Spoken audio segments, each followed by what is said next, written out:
Hello everyone and welcome back to Nier Reincarnation. I'm G, and last episode we did the stories of Saryu, Priet, Marie, and Yuri, and now in this episode we are going to do Yudil, Sarafa, Hina, and Yuzuki. So, yeah, let's get started.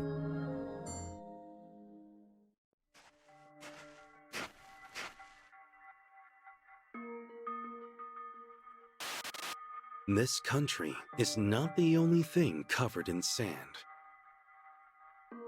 Each day is exactly the same as the last, and I find myself in an ever-deepening rut. What might add color to such a life, I think, is people.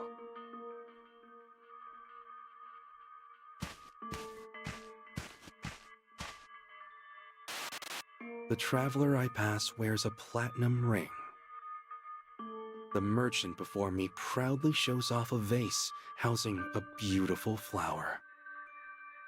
Before I know it, both ring and vase are mine.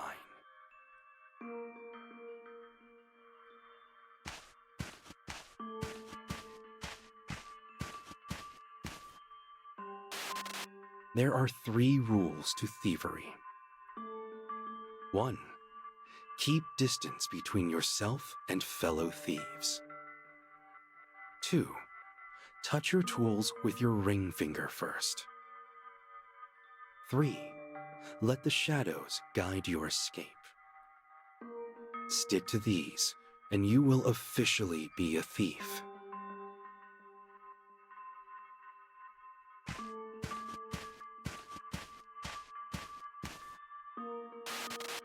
I say this to no one. I repeat it only to myself. How long has this been my life? I no longer even remember what bread bought with my own money tastes like.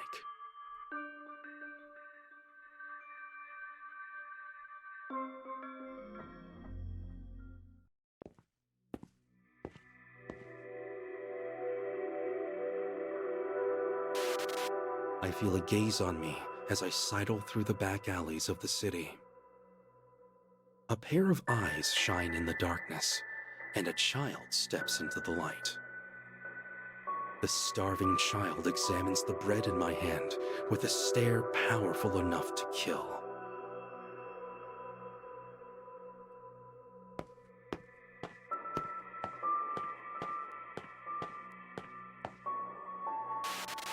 I beckon him over. I do not do this out of spite.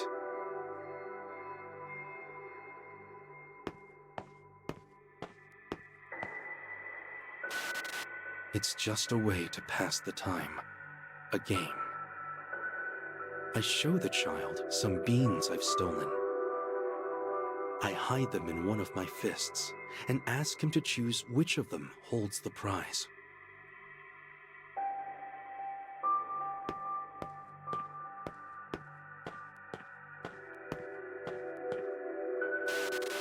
If he is correct, the beans will be his. Once I see light return to his eyes, the game begins.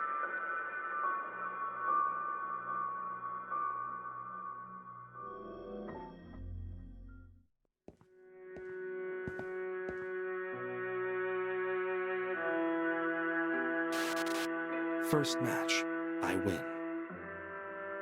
Second match, I win again. Third match, care to guess? Ah, right you are. I win.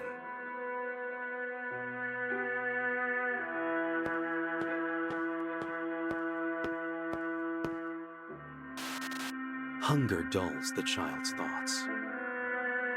I have given him every chance to see through my ruse. For I'm cheating him, you see. There is no way he can win.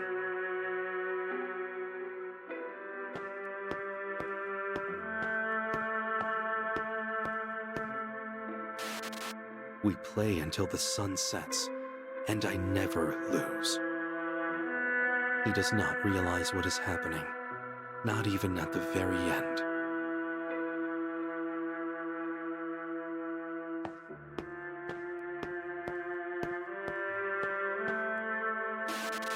The child cries and cries at his loss, but you know what they say.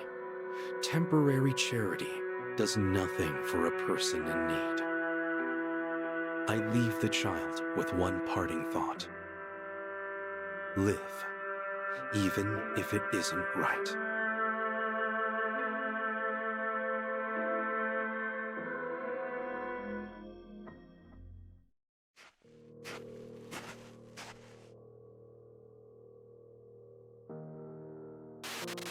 Even the greatest of thieves make mistakes, even me. This day, a fruit I stole from a stall slips through my fingers. How many years has it been since I was so exposed?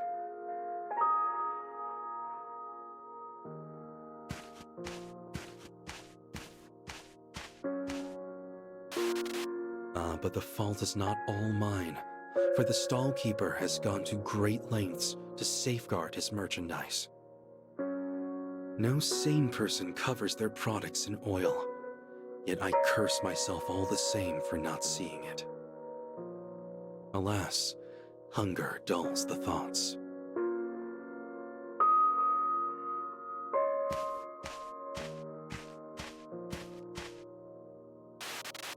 As I rush through the market, I glance behind me.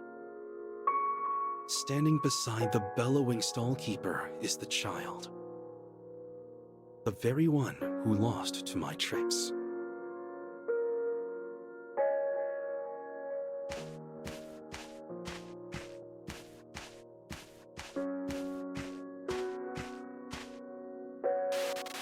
Though his movements are clumsy, he uses the commotion I created to steal a good deal of fruit.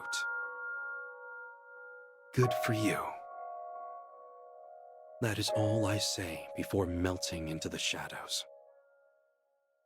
Time to separate myself from a fellow thief, for this is one of the rules, after all.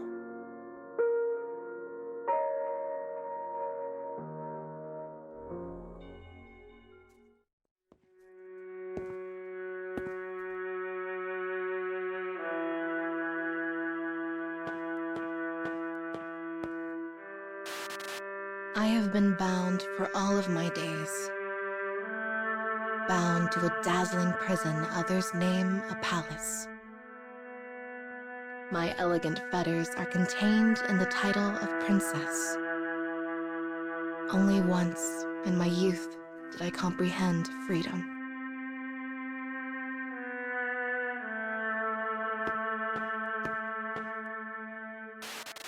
When I was young, I grew tired of my stuffy life in the palace and impulsively fled. For the first time, I walked the nighttime streets of the city, where a fantastical atmosphere welcomed me with open arms. I walked and walked until I no longer knew where I was.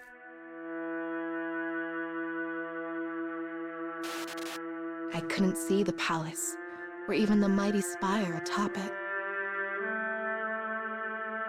Loneliness overcame me then, causing tears to tremble in the corners of my eyes. "Is something troubling you, young lady?" said the voice of an old woman from somewhere behind me. Relieved that help had finally arrived, I suddenly burst out weeping. So loud was my wailing that all those walking the streets stopped to look. But the old woman gently took my hand and led me away. She led me to her home, a small domicile where she told the fortunes of others.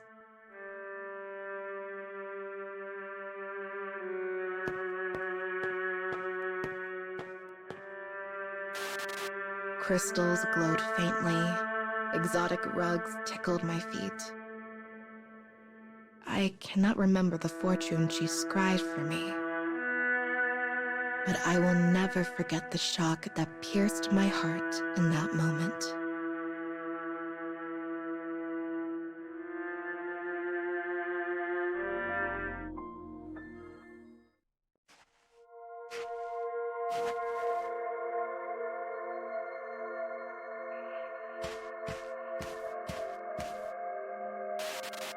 I eventually came to love the night. One reason, perhaps the most important, was that I could escape the palace and find new sides of myself. The day I met the old woman, I made of her a request. Please make me your apprentice and teach me to divine futures.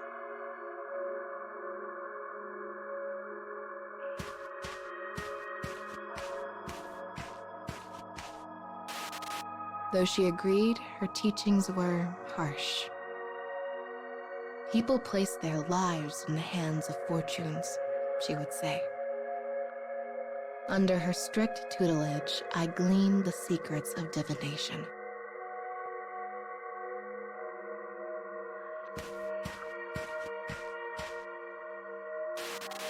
Eventually, I began to perform readings for others under her watchful eye. I was cautious. If ever I saw a bad result, I worded it in a way that sounded positive.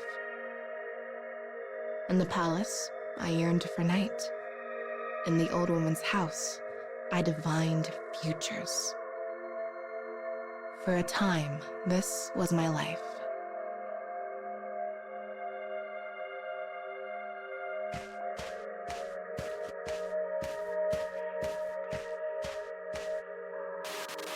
One day, when the old woman was away, a red-headed couple came to have their fortunes told. I was overconfident by then, and thought I could do it without her help. As the crystal ball sparked to life, I witnessed a catastrophic future. And I found I did not have the words to change it.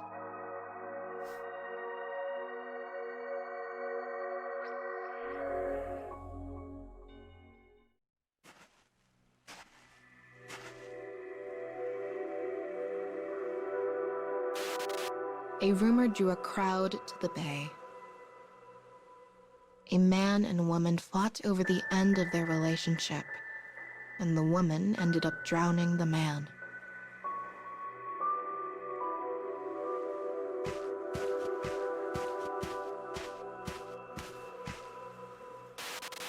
The woman had short, striking red hair.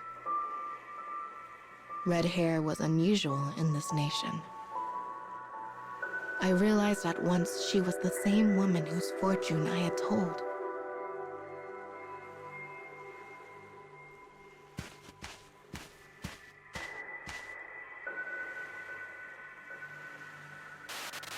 That was when I knew.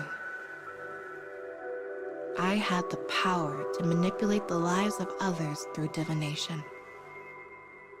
To that point, I had nothing in my life save the title of princess. But now I had a secret power.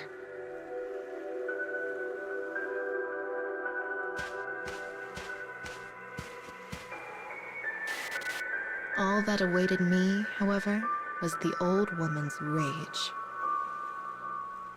She blamed me for warping the fates of others through my inexperience. All my excuses fell on deaf ears, and she threw me from her home. The last thing she said to me was this: "You have no right to tell the fortune of another."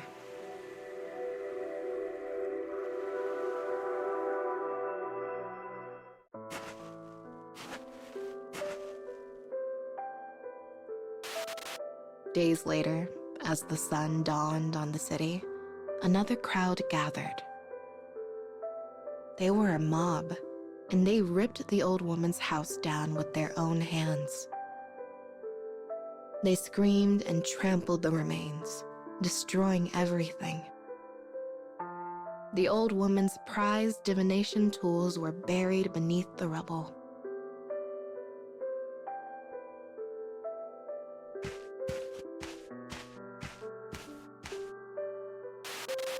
And I watched, and I smiled.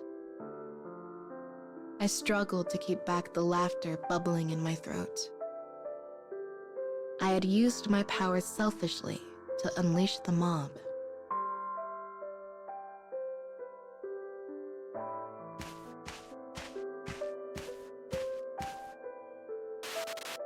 For even after she sent me away, I continued to foretell the future. I could not find the strength to stop. I worked quietly, propped up alone in a dark back alley. I told fortunes. I turned people into my playthings.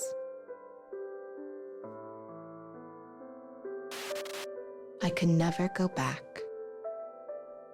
Because the day I ripped that couple apart, I felt something new. That realization that I could change someone's fate.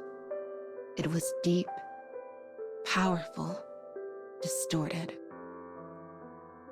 It was bliss.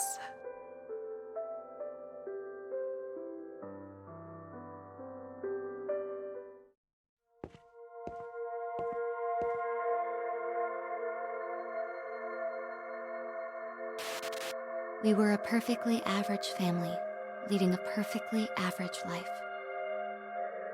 I used to love Sundays when I was little. It was the one day of the week I got to spend with Mom, Dad, and my little brother.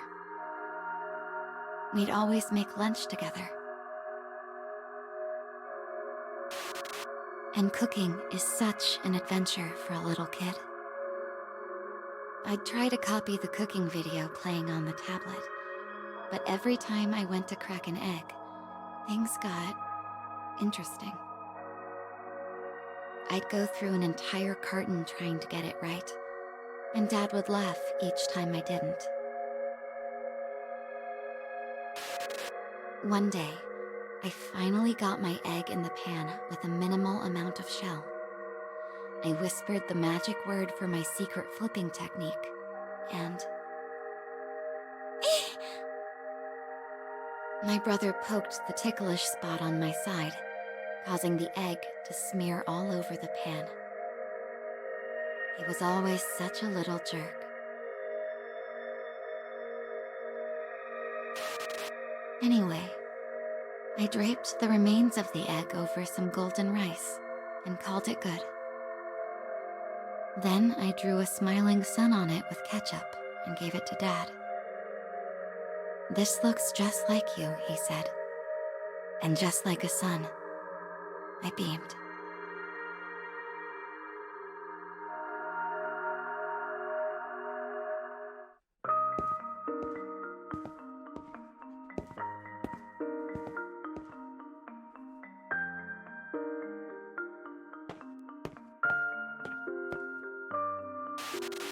It was the first parents' visiting day of my elementary school life. The unusual prospect of a family visit set the class abuzz. Even our teacher, who was terrifying when angry, seemed nervous. Dad even took off work so he could come.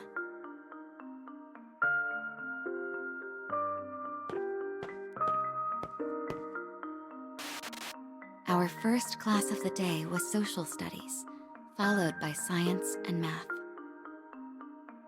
Whenever the teacher asked who knew an answer, I waved my hand over my head like a crazy person and screamed, "Me, me, me." Dad watched as I breezily wrote the answer down on the blackboard.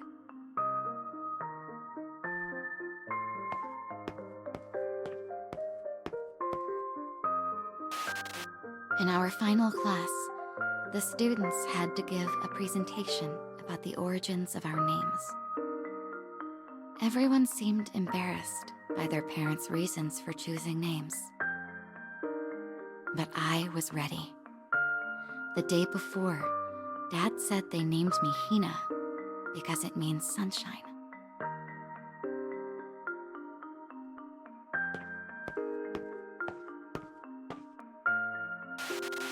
When I was finished, my teacher told me my name suited me perfectly. My friends all agreed, and I felt like I was going to explode with pride.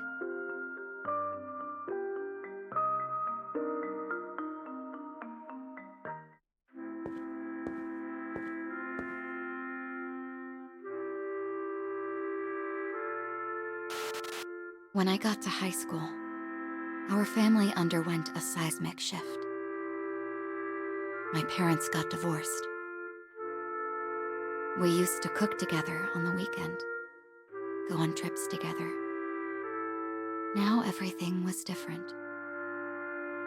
I thought happy families like ours only got ripped apart in TV shows.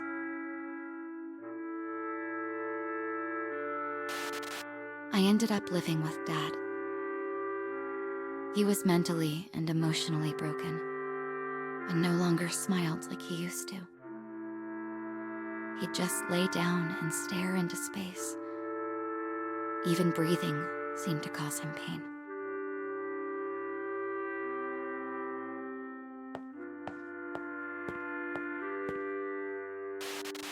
The people around me all worried about him. Teachers, counselors, friends. They constantly asked if I was doing okay and seemed to be searching for a way to connect with me. But I just smiled and said everything was fine. Even if it wasn't. Even if I was miserable. Because as long as I kept smiling, I thought there was a chance Dad would go back to his old self.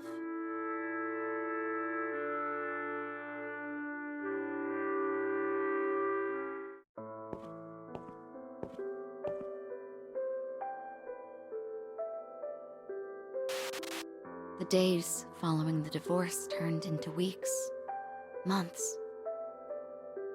I tried everything I could think of to get our lives back, all while going to school. I just wanted a life like everyone else. And I had no idea just how far we'd actually fallen.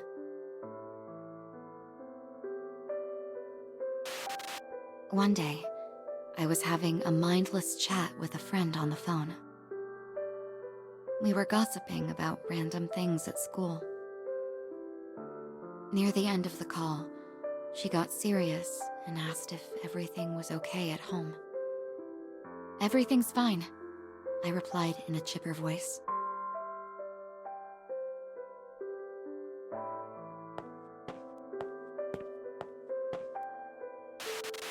I ended the call. The screen went black. I could see my reflection in its surface, my face strained under the weight of a false smile. And in that moment, I understood everything. My parents chose my name because they wanted me to smile as brightly as the sun. But it quickly became a curse that bound me. Because no matter how hard or painful my life, everyone expected me to have a brilliant, beaming smile on my face.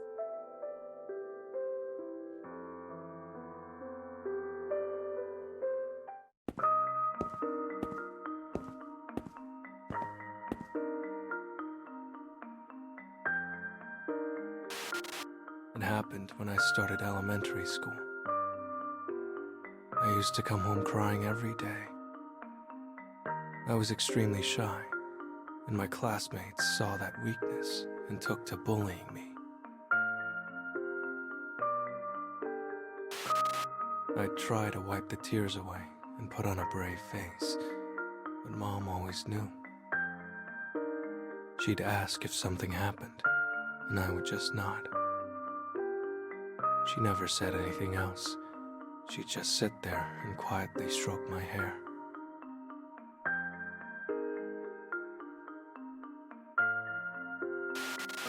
I remember moonlight pouring in through a window. I used to lie in her bed while she sang me a lullaby. I don't remember the words exactly, but it went something like this. Though the moon stands alone in the night sky, its gentle light shows the way for everyone else.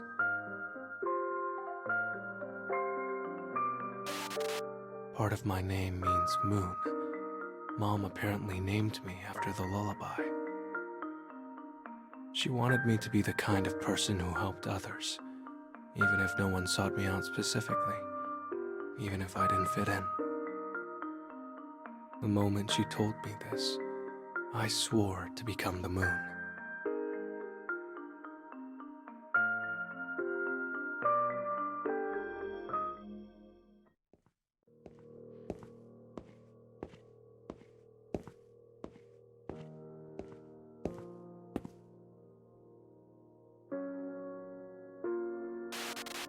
I was shy as ever when I started middle school. Everyone else could just strike up conversations with perfect strangers, and they all had tons of new friends within the first week. I couldn't begin to fathom how their brains worked.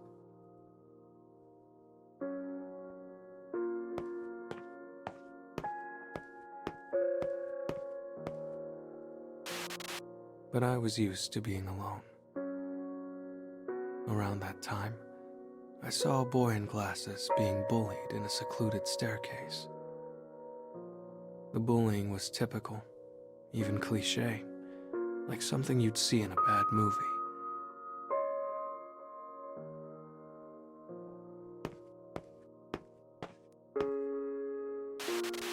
The timid boy was surrounded by a group of larger classmates. They were pushing him around, demanding his money. It was painful to watch. The boy in glasses eventually pulled out a 1,000-yen note from his wallet. But the moment he did, a bucket of water came crashing over the bullies' heads.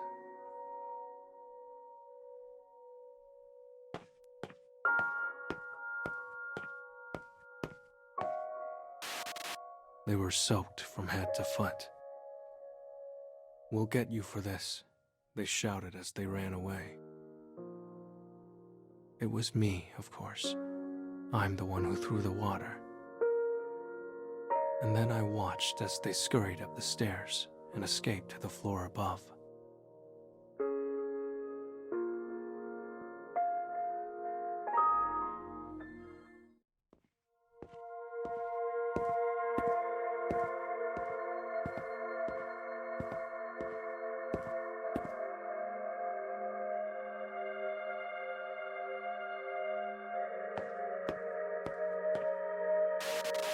After I helped the boy in glasses escape his tormentors, I was reminded of Mom's lullaby. Maybe I really could help others. After that, I made a point of stopping bullying whenever I saw it.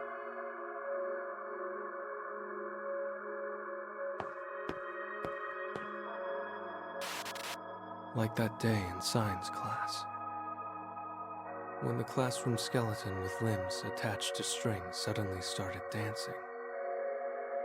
Or the day on the landing, where a wave of ping pong balls came clattering down the stairs.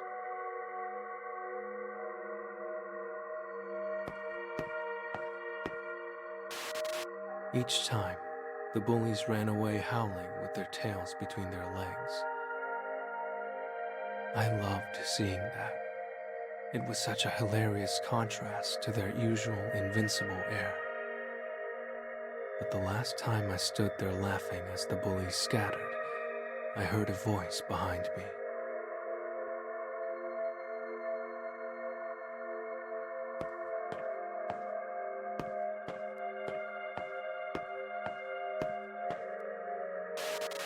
Was that you? It was the boy in glasses.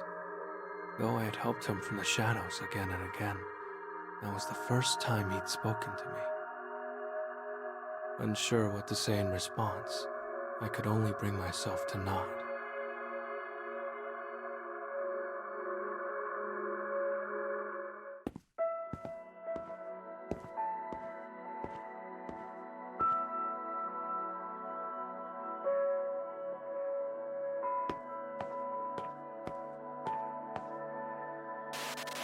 That day, the hum of cicadas provided a comforting background noise as the sun set over the school. I stood waiting at the gates. The boy with glasses had asked me to walk home with him. When was the last time I left school with someone else?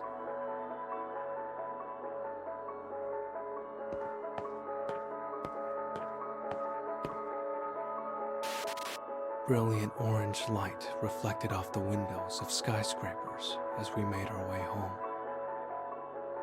We walked in perfect silence. But though I felt somewhat lost, I also felt a strange sense of comfort.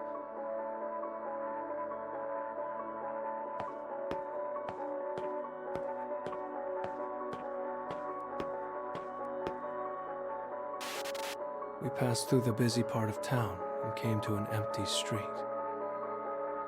When we did, the boy with glasses finally spoke. Please don't bother me anymore. Things are easier when I'm being bullied. I don't want to be a loner like you.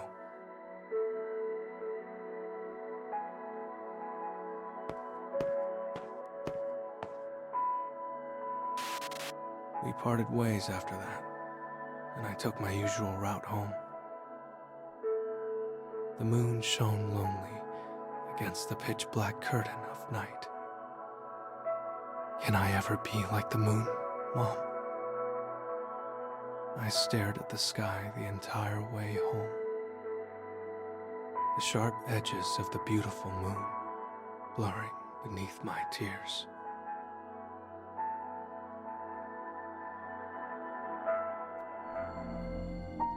And with that, we are finished with the character stories. I will be moving on to the EX character stories at some point in the future, so fret not about that, and I will also be moving on to all of the other extra stories that are in this game. But, for now, thank you all so much for following my playthrough of Nier Reincarnation, and I'll see you in the next episode. Bye now!